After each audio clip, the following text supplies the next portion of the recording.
আসসালামু আলাইকুম।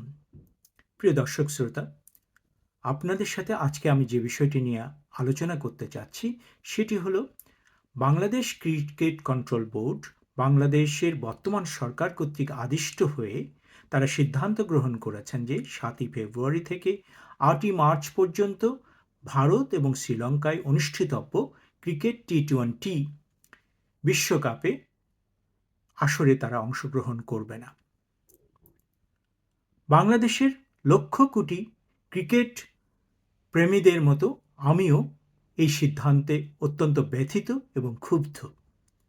তাই আমার মতামত আপনাদের সাথে তুলে ধরবার চেষ্টা করছি। আমি মনে করি এই সিদ্ধান্তটি একটি হঠকারী সিদ্ধান্ত, কারণ এই সিদ্ধান্তের ফলে বাংলাদেশের একটি অন্যতম শ্রেষ্ঠ অর্জন, আন্তর্জাতিক ক্রিকেট অঙ্গনে খেলবার যে সুযোগ, সেটিতে আজকে একটি চরম বাধা সৃষ্টি করা হলো এবং আমাদের ক্রিকেটের ভবিষ্যৎকে অত্যন্ত অন্ধকারপূর্ণ একটি অবস্থার মধ্যে ফেলে দেওয়া হলো। অনেকে বলছেন, অনেক বিশ্লেষকরা বলছেন, এই সিদ্ধান্তের মাধ্যমে বাংলাদেশের ক্রিকেটের কফিনে শেষ প্রেকটি ছুঁড়ে দিলেন মূলত ক্রীড়া উপদেষ্টা জনাব আসিফ নজরুল। এবং বর্তমান সরকার, এই যে অবৈধ তত্ত্বাবধায়ক সরকার, তারা যে বাংলাদেশকে ধারণ করে না, তাদের এই সিদ্ধান্তটি কিন্তু সেটি সুস্পষ্টভাবে প্রমাণ করে। ভারতের বিরুদ্ধে যে অভিযোগগুলো আইসিসিতে তোলা হয়েছে, আইসিসি সেই অভিযোগগুলোকে সম্পূর্ণরূপে নাকচ করে দিয়েছেন।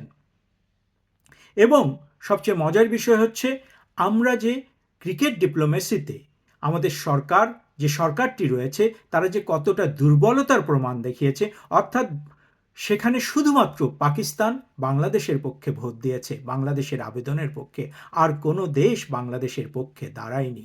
অর্থাৎ বাংলাদেশ শুধুমাত্র পাকিস্তানের সহায়তা পেয়েছে। কিন্তু মজার বিষয় হচ্ছে, এই ক্রিকেট বিশ্বকাপে বাংলাদেশ অনড় অবস্থান নিয়েছে যে তারা অংশগ্রহণ করবে না, কিন্তু পাকিস্তান কিন্তু, যে পাকিস্তানকে খুশি করবার জন্য এত কিছু আয়োজন, এত কিছু করছে এই সরকার, সেই পাকিস্তান কিন্তু এই বিশ্বকাপ ক্রিকেটে অংশগ্রহণ করছে তাদের সকল রাজনৈতিক বৈরিতাকে একপাশে ঠেলে রেখে। অথচ বাংলাদেশ একটা হঠকারী সিদ্ধান্ত নিল, একটা ষড়যন্ত্রমূলক সিদ্ধান্ত নিল।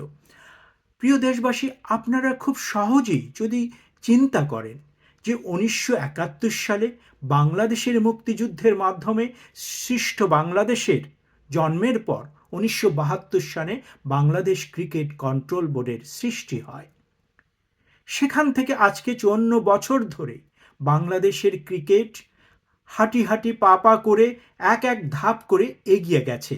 1977 সালে আইসিসির সদস্যপদ লাভ করে, 1986 সালে প্রথম ওডিআই খেলে, 1997 সালে আইসিসি ট্রফি জয়ের মাধ্যমে 1999 সালে বাংলাদেশ ক্রিকেটাররা প্রথম বিশ্বকাপে অংশগ্রহণের সুযোগ পায়। আর 2000 সনের জুন মাসে এলো সেই মহেন্দ্রক্ষণ, যখন বাংলাদেশ ক্রিকেটাররা আইসিসির 10ম পূর্ণ সদস্য হিসাবে ক্রিকেটে টেস্ট ম্যাচ খেলার মর্যাদাপূর্ণ অবস্থান করে নিল।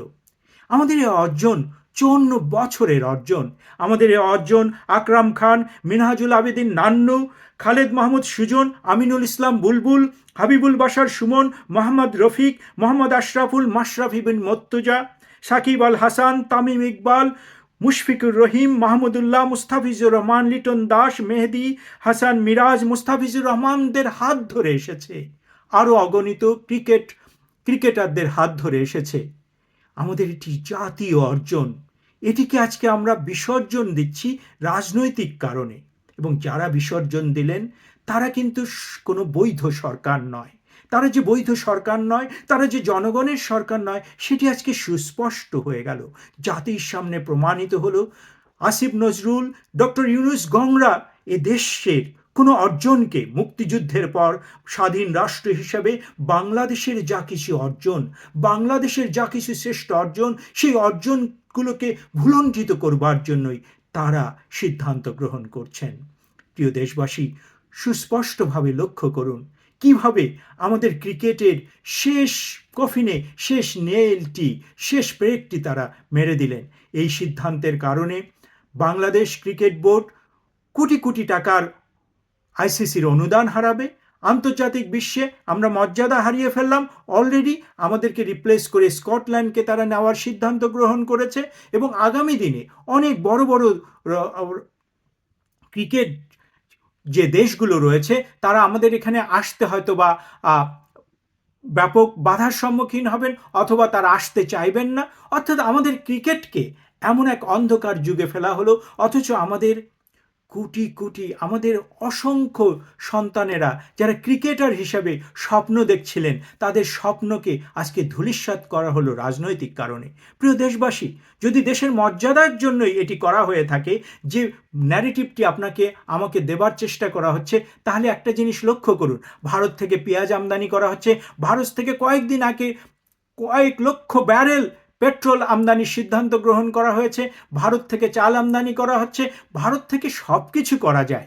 শুধুমাত্র ক্রিকেটের ক্ষেত্রে যারা জাতীয় স্বার্থের কথা বলে, যারা জাতীয় মর্যাদার কথা বলে, তাদেরকে মনে করিয়ে দিয়ে যায়, আমরা যদি ওখানে যেয়ে খেলতাম, খেলে জয়ী হতাম এবং সেখানে যদি আমাদেরকে অপমান করা হতো, সেক্ষেত্রে আমরা বিশ্ব দরবারের কাছে সঠিকভাবে আমাদের অবস্থান তুলে ধরতে পারতাম এবং আমরা বলতে পারতাম, দেখো ভারত আমাদেরকে নিরাপত্তা দিতে পারেনি।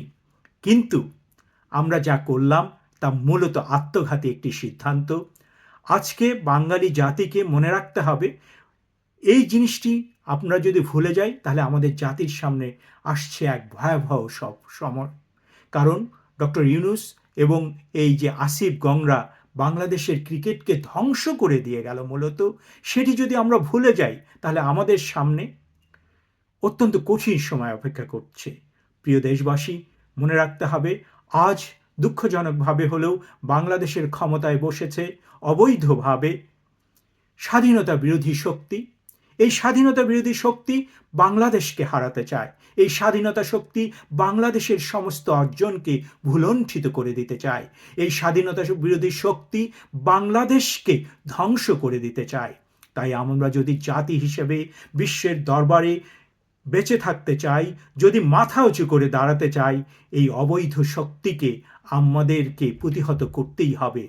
তা না হলে বাংলাদেশ হেরে যাবে। বাংলাদেশ হেরে গেলে এদেশের 16 কোটি মানুষ হেরে যাবে। সবাইকে এ ব্যাপারে চিন্তা করবার জন্য বিনীত অনুরোধ করছি। ধন্যবাদ।